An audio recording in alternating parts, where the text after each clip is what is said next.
Protesters gather outside as Republican candidate for U.S. Senate Judge Roy Moore appears at a Alabama Republican Club's Veterans Day event on November 11, 2017 in Vestavia Hills, Alabama.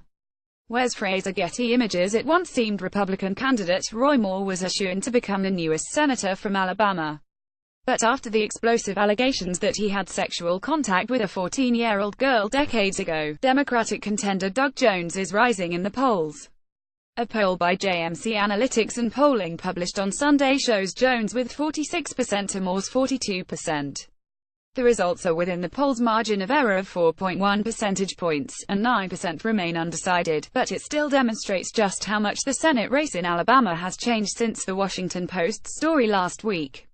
The poll marks the first time Jones has come out ahead in a poll and marks a reversal from the previous survey that found Moore ahead by 8 points.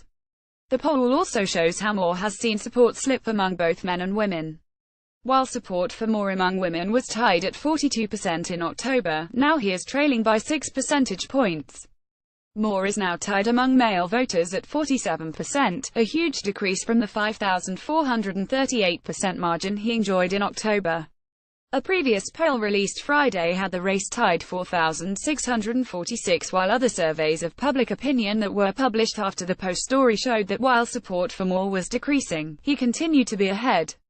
Republicans are apparently seeing the writing on the wall and are increasingly coming out against Moore even if they don't automatically side with his accuser. Sen. Pat Toomey of Pennsylvania, for example, said Moore should step out of the race and Republicans should back a write-in candidate. We'll probably never know for sure exactly what happened. But from my point of view, I have to say I think the accusations have more credibility than the denial. I think it would be best if Roy would just step aside, Toomey told NBC's Meet the Press. Sen. Tim Scott of South Carolina sounded a similar tune in Face the Nation. The denial was not as strong as the allegations, Scott said. We have to find a way to restore trust and confidence in our elected officials, in our government. And this goes in the wrong direction. On Friday, Republican Senators Mike Lee of Utah and Steve Daines of Montana pulled their endorsement of Moore. On Saturday, Sen. Bill Cassidy of Louisiana pulled his endorsement while Sen.